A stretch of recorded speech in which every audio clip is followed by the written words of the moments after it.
조금 전 보신 대로 이번 사건에서 의혹의 핵심에 있는 인물은 청와대 전 행정관 부부입니다. 이번 사건에서 유독 이해할 수 없던 일이 많았던 건 정관계 로비 때문이라는 분석들이 많았는데 청와대 전 행정관이 이 과정에 어떤 영향력을 행사했는지 가리는 게 수사의 핵심이 될 겁니다. 이번 사건을 취재해온 한송원 기자와 함께 자세히 살펴보겠습니다. 자, 한 기자, 먼저 이제 시청자들의 이해를 좀 돕기 위해서 지금까지 드러난 것부터 좀 살펴보죠. 그러니까 옵티머스에서 이전 행정관 부부의 역할은 뭐였습니까? 네, 두 사람은 변호사 부부입니다. 이모 전 청와대 행정관은 청와대에 들어가기 직전에 옵티머스 지분을 9.8%를 가지고 있는 대주주였습니다. 그리고 옵티머스 자금이 500억 원가량 빠져나간 것으로 의심되는 페이퍼 컴퍼니 셉틸리언의 최대 주주기도 했습니다. 또 옵티머스가 한 푼도 안 들고 남의 돈으로 인수한 해덕 파워웨이의 사회이사기도 했습니다. 또 남편 윤모 변호사는 옵티머스의 이사이자 관계사 감사 등을 맡았는데 사건이 터지고 문서 위조 혐의로 구속된 상태입니다. 예, 어쨌든 들어보면 이번 사건의 핵심 인물이다 이렇게밖에 볼 수 없는 그런 상황인데, 자, 이제 수사로 밝혀져야 될 부분이 청와대에서 이전 행정관이 근무할 때도 옵티머스와 연결이 돼 있었느냐 이 부분이잖아요. 네, 그렇습니다. 이전 행정관의 남편은 윤모 이사는 검찰 조사에서 이전 행정관이 지난해 10월 청와대에 들어가면서 옵티머스 대주주 지분을 대표의 비서에게 넘겼다. 그렇게 진술하고 있는데요. 하지만 지분을 받은 비서의 진술은 다릅니다. 예. 이 비서는 이전 행정관이 청와대에 들어간 이후에도 옵티머스 주식을 가지고 있다가 문제가 될까 봐 청와대 근무 이전 시점으로 계약서를 소급해 작성했다. 이렇게 말하고 있습니다. 또 이전 행정관이 청와대 재직 때도 옵티머스의 대주주였다는 주장입니다.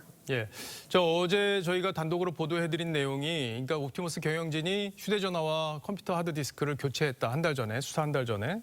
뭐 그런 정황을 검찰이 파악했다는 건데, 이 과정에 이전 행정관이 역할을 했을 가능성, 이 부분도 이제 검찰이 수사를 해야 될 부분 아닌가요? 네, 그렇습니다. 이전 행정관이 속해 있었던 민정수석실은 5대 사정기관이 생산하는 정보를 대통령에게 보고하는 그런 자리입니다.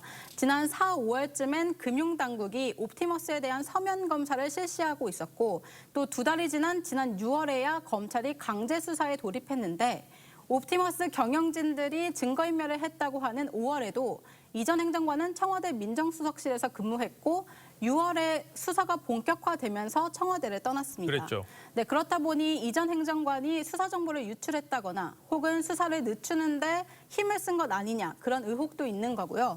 또 이번 사태가 터졌을 때 이전 행정관의 남편인 윤 이사는 아내를 통해 이번 사태를 막아보겠다 이런 이야기를 했던 것으로 전해지고 있습니다. 예, 검찰도 수사를 이제 진행을 해봐야 될 텐데 아직까지 소환 조사는 한 번밖에 이루어지지 않은 거죠. 네, 그렇습니다. 3개월 전에 참고인 신분으로만 한 번 불러서 조사를 했고 참고인 신분이요? 네, 그리고 예. 이전 행정관의 진술은 주요 증거로 채택되지도 않았고 재판에 제출되지도 않았습니다. 예, 어쨌든 지금 새로운 의혹들이 계속 청와대 이전 행정관과 관련해서 불거지고 있기 때문에 검찰이 이제 피의자 신분으로 다시 전환해서 조사할 가능성은 없습니까?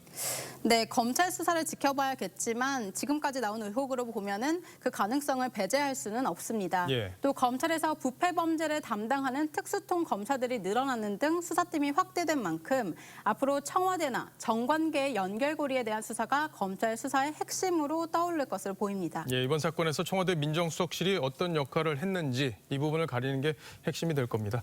잘 들었습니다. 지금까지 한송원 기자였습니다.